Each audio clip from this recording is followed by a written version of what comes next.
Assalamu alaikum wa rahmatullahi wa barakatuh, mon frère, ma sœur.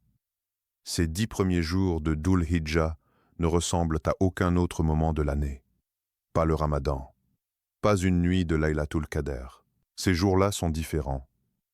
Et pourtant, la majorité des gens les laissent passer, comme n'importe quelle semaine ordinaire. Comme si rien de particulier ne se jouait, comme si le ciel n'était pas plus proche qu'il ne l'a été depuis des mois. Toi, en ce moment, tu portes quelque chose. Peut être une situation qui n'avance pas. Peut être une dua que tu fais depuis des mois et dont tu n'as pas encore vu la réponse. Peut être une fatigue profonde, pas dans le corps, mais dans l'âme, cette fatigue qu'on ne montre à personne parce qu'on ne sait même pas comment l'expliquer. Tu te réveilles le matin et quelque chose est lourd. Tu fais tes prières, tu essaies, mais tu as l'impression que tes invocations n'atteignent pas le ciel, que quelque chose bloque, que tu tapes à une porte qui ne s'ouvre pas, ce sentiment. Je ne vais pas te dire que tu as tort de le ressentir, mais je vais te dire quelque chose d'important. Ce n'est pas parce que la porte est fermée, c'est être parce que tu ne sais pas encore à quelle heure frapper. Et cette heure, cette fenêtre, elle est là, maintenant. Ces 10 premiers jours de Dhul Hijjah sont, selon le prophète sallallahu alayhi wa sallam lui-même, les jours durant lesquels les actes bons sont les plus aimés d'Allah. Pas dans une autre vie, pas pour des gens extraordinaires, pour toi, pour nous. Pour chaque cœur qui cherche encore, malgré la fatigue, malgré le doute, malgré les années. Et dans les prochaines minutes, je vais te donner quelque chose de concret. Pas des généralités, pas des conseils vagues. Des invocations précises, en arabe, avec leur moment exact pour les réciter des mots qui ont traversé des siècles et qui ont changé des vies. La plupart des gens connaissent Dhul Hijjah à cause du Hajj. Ils pensent que ces jours concernent ceux qui sont à la Mecque, ceux qui ont eu la chance, les moyens, le visa, et donc inconsciemment, ils se disent « Ces jours ne sont pas vraiment pour moi ». Alors, ils continuent leur vie. Ils travaillent, ils scrollent, ils dorment, et ces 10 jours passent comme de l'eau entre les doigts. Mais voilà ce que le prophète sallallahu alayhi wa sallam a dit, et ces mots méritent qu'on s'y arrête vraiment. Ibn Abbas, radiyallahu anhu, rapporte qu'il a dit « Il n'y a pas de jours durant lesquels les œuvres bonnes sont plus aimées d'Allah que ces 10 jours. » Les compagnons demandèrent « Même le djihad dans le sentier d'Allah ?» Il répondit « Même le djihad dans le sentier d'Allah, sauf celui qui sort avec sa vie et ses biens et n'en revient avec rien. » Rapporté par Al-Bukhari. Tu as bien entendu, ces 10 jours sont la période la plus puissante de toute l'année pour les actes, plus que n'importe quelle autre semaine, plus que n'importe quel autre moment. Ce n'est pas une opinion, c'est une parole prophétique. Alors pourquoi est-ce que la majorité des musulmans les laissent passer sans les vivre? Parce que ces jours n'ont pas de décor. Le Ramadan a les tarawih, la rupture du jeûne, l'atmosphère collective. L'Aïd a la fête, les habits, les sourires. Mais ces 10 jours de Dhul Hijjah sont discrets, silencieux. Ils ne s'imposent pas. Ils attendent qu'on les choisisse. Et c'est précisément là leur profondeur. Allah a fait de ces jours un test de qui cherche vraiment, pas juste de qui suit la foule. Et la clé de ces jours, la clé que peu saisissent vraiment, c'est le dhikr. Les invocations spécifiques à cette période. Le prophète sallallahu alayhi wa sallam a dit « Multipliez durant ces jours le talil, le takbir et le tamid. » Ahmad. Ce ne sont pas des mots anodins. Ce sont des clés spirituelles qui ouvrent des portes que rien d'autre ne peut ouvrir. Et si ces 10 jours étaient exactement le moment où Allah t'attend avec ton cœur, avec ta fatigue, avec tout ce que tu n'as pas encore réussi à déposer, si quelque chose s'est réveillé en toi en ce moment, si une phrase a touché quelque chose que tu portais en silence depuis des semaines, peut être des mois, alors je voudrais te demander de faire une chose avant de continuer. Pas grand-chose. Juste un geste. Un geste entre toi et Allah. Écris en commentaire maintenant cette phrase. Ya Allah, accepte mes actes et mes invocations durant ces jours bénis. Pas pour moi, pas pour les chiffres, pas pour qu'on te voie, mais parce qu'une intention posée par écrit, c'est une intention qui devient réelle. C'est une promesse que tu te fais à toi-même et que tu déposes devant Allah. Et peut être qu'en l'écrivant, tu vas réaliser à quel point tu en as besoin, à quel point tu attends ce changement depuis trop longtemps, à quel point ton cœur est prêt, même s'il est fatigué. Écris-la, maintenant, pendant que le cœur est encore ouvert. Et si tu n'es pas encore abonné à Paidiman, abonne-toi maintenant. Pas pour les chiffres, on s'en moque vraiment, mais parce que ton cœur a besoin d'être nourri régulièrement. Pas seulement dans les crises, pas seulement quand tout s'effondre. Chaque semaine, des rappels comme celui-ci, pour garder ton cœur vivant, connecté, orienté vers Allah, même dans le quotidien le plus ordinaire. Active la cloche. Et sois là. Et maintenant, pense à quelqu'un. Une personne précise. Quelqu'un qui traverse quelque chose en silence. Quelqu'un dont tu n'as pas eu de nouvelles depuis un moment et que tu sens, au fond, que ça ne va pas vraiment. Quelqu'un qui a besoin d'un rappel, d'un souffle, d'un signe que Allah ne l'a pas oublié. Envoie-lui cette vidéo. Sans explication. Juste, j'ai pensé à toi. Tu ne sais pas ce que ça peut déclencher.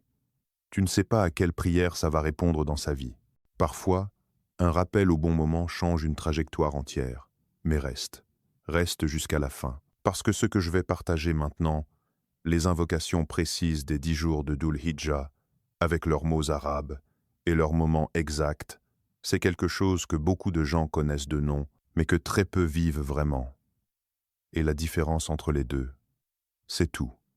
Alors parlons vraiment de ce dhikr puissant, des jours les plus aimés d'Allah. Le prophète sallallahu alayhi wa sallam a dit de multiplier durant ces jours 3 choses précises. Et ces 3 choses ensemble forment comme une armure spirituelle que tu portes du lever au coucher. Voyons-les une par une. Meiti, le takbir Allahu Akbar. Allahu Akbar. Allah est le plus grand. Ce n'est pas juste une formule. C'est une déclaration de libération. Quand tu dis Allahu Akbar, tu places Allah au-dessus de tout ce qui t'oppresse, au-dessus de ta peur, au-dessus de ton problème, au-dessus de ce qui semble impossible.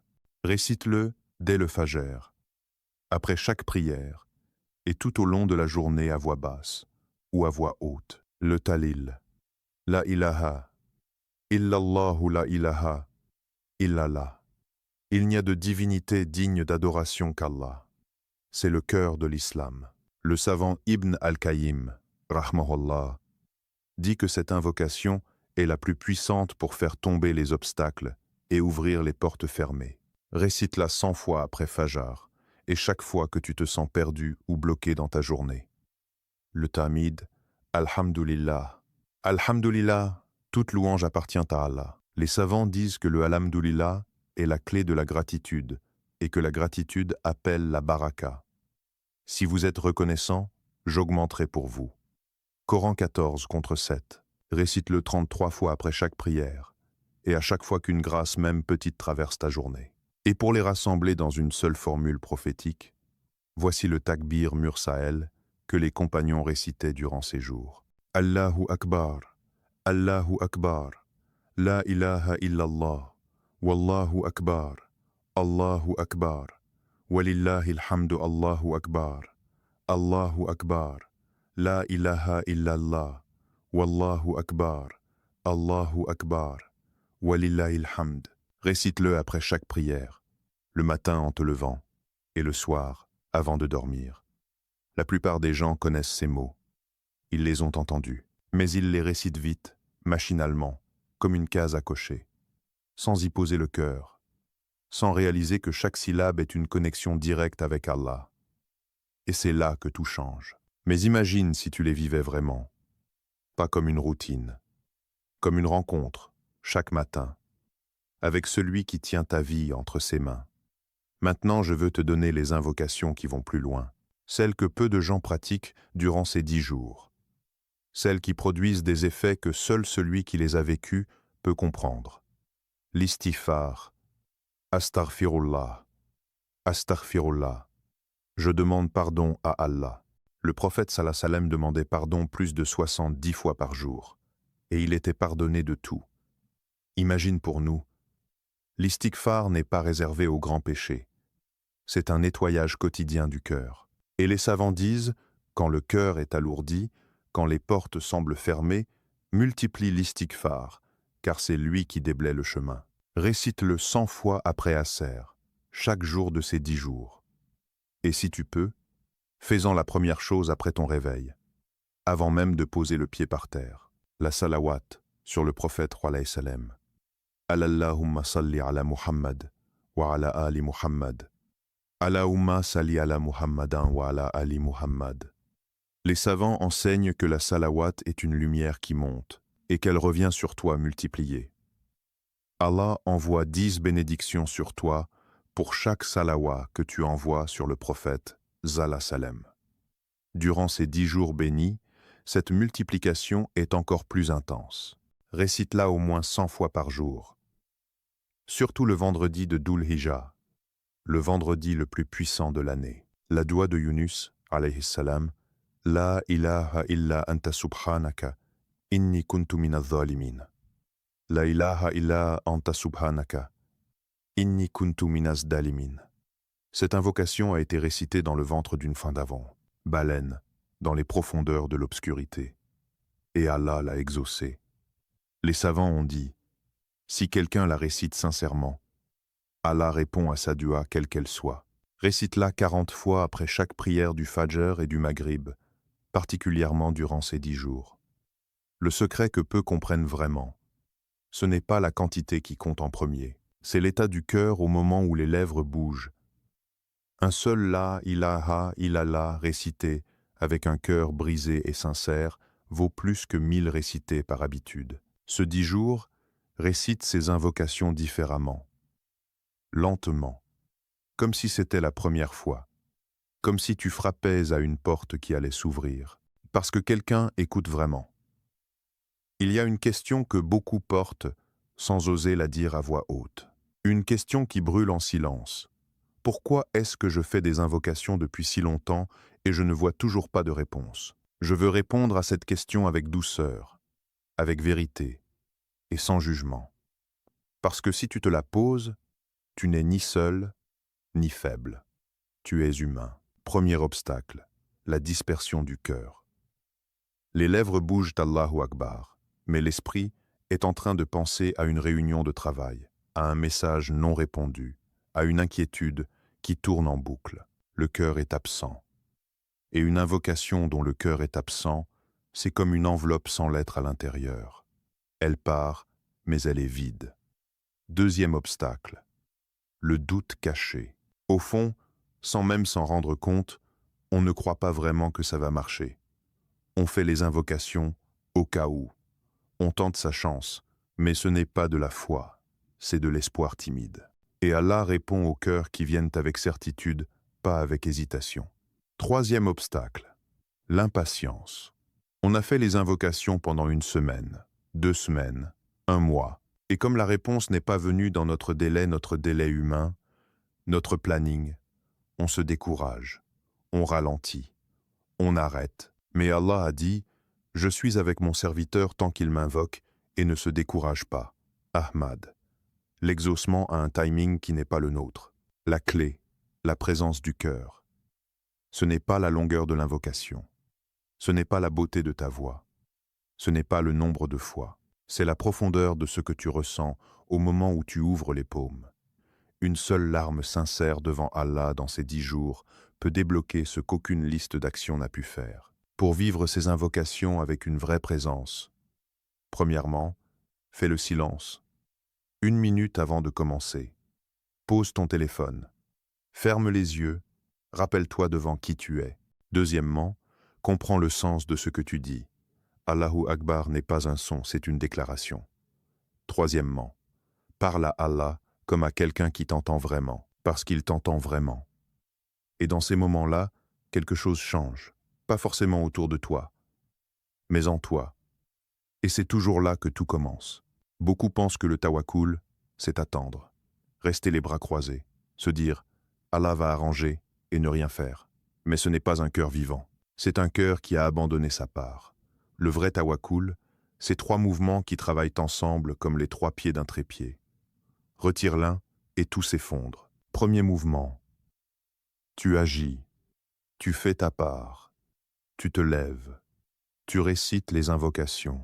Tu jeûnes le 9 de Dhul Hijjah, le jour d'Arafat, dont le prophète sallallahu alayhi wa sallam a dit qu'il efface les péchés de 2 années. Tu poses les actes qui t'appartiennent. Penser que le tawakkul dispense d'agir, c'est confondre la confiance avec la paresse. La graine plantée en terre fait confiance à la pluie, mais elle doit quand même être plantée. Deuxième mouvement. Tu confies. Tu remets le résultat entre les mains d'Allah. Tu fais ta dua du jour d'Arafat, le jour où les invocations sont les plus exaucées de l'année entière, et ensuite tu lâches. Tu ne portes plus le poids du résultat. Tu le poses. Comme on pose un sac trop lourd, tu dis « Ya Allah, j'ai fait ma part ». La réponse t'appartient. Troisième mouvement. Tu lâches. Tu arrêtes de t'agripper, de contrôler, de recalculer chaque scénario. L'anxiété, c'est souvent le signe qu'on essaie de faire le travail d'Allah à sa place. Le tawakkul réel, c'est dire « ce que je ne contrôle pas, il le contrôle, et son contrôle vaut infiniment mieux que le mien ». Ce que le tawakkul produit concrètement, il ne supprime pas les épreuves, mais il change complètement la façon de les traverser. Un cœur avec tawakkul ne se brise pas sous le poids, il plie, il respire, et il se relève. Il vit les mêmes tempêtes, mais il ne coule pas. Parce qu'il sait que celui qui tient les vagues tient aussi son cœur. Et ces invocations des 10 jours, le takbir, le talil, l'istighfar, la doua de Yunus, elles ne sont pas juste des actes de dévotion. Elles sont un entraînement quotidien au tawakkul. Chaque fois que tu dis « La ilaha illallah », tu rappelles à ton cœur qu'il n'y a qu'Allah. Pas les circonstances, pas les gens, pas tes propres forces. Allah seul. Et un cœur qui a internalisé cela ne vacille plus de la même façon. Ya Allah, nous venons à toi en ces jours, bénis pas avec des cœurs parfaits, pas avec des actes sans tache, mais avec tout ce que nous sommes vraiment, avec nos silences, avec nos blessures que nous ne montrons à personne, avec nos questions sans réponse, avec nos invocations que nous avons faites des dizaines, des centaines de fois, en espérant, en attendant, en continuant malgré tout. Ya Allah, toi qui vois ce que nous cachons derrière nos sourires, toi qui entends le cri de ce cœur avant même qu'il prenne la forme d'un mot, pardonne-nous. Pardonne-nous nos péchés que nous avons commis en sachant, et ceux que nous avons commis sans nous en rendre compte. Pardonne-nous ce que nos mains ont fait, ce que nos langues ont dit, ce que nos cœurs ont porté d'obscurité. Enveloppe-nous de ta miséricorde, comme tu l'as promise à ceux qui reviennent à toi. Ya Allah, apaise les douleurs que personne autour de nous ne voit, ces angoisses nocturnes, ces larmes qu'on ravale, ces situations qui durent depuis trop longtemps et dont on commence à se demander si elles vont un jour se résoudre. Tu sais, tu vois, et nous, te demandons, sois suffisant pour nous, là où les gens ne peuvent pas l'être. Ya Allah, durant ces 10 jours bénis, accepte nos invocations, notre takbir, notre talil, notre istighfar. Rends nos lèvres humides de ton dhikreur du Fajr au Maghrib. Fais que notre cœur soit présent, vraiment présent quand nous prononçons ton nom.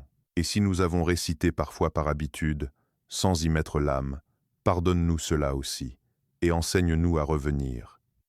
Ya Allah, ouvre ce qui est fermé dans nos vies, les portes de la subsistance, les portes de la guérison, les portes de la réconciliation, les portes que nous ne savons même plus nommer, tellement elles semblent fermées depuis longtemps. Accorde-nous un risque béni pas seulement en quantité, mais en baraka. Donne-nous une guidance claire dans nos décisions. Ne nous laisse jamais seuls face à ce qui nous dépasse. Et place dans nos cœurs un tawakkul réel, pas juste dans les mots, mais dans la façon dont nous vivons chaque jour. Ya Allah, fais de ces 10 jours un tournant. Pour chacun d'entre nous, un avant et un après. Et fais de nous des serviteurs qui avancent vers toi, quoi qu'il arrive. Amin. Ya Rabbal. Alamin. Il y a des vidéos qu'on écoute et qu'on oublie avant même d'avoir fermé l'onglet.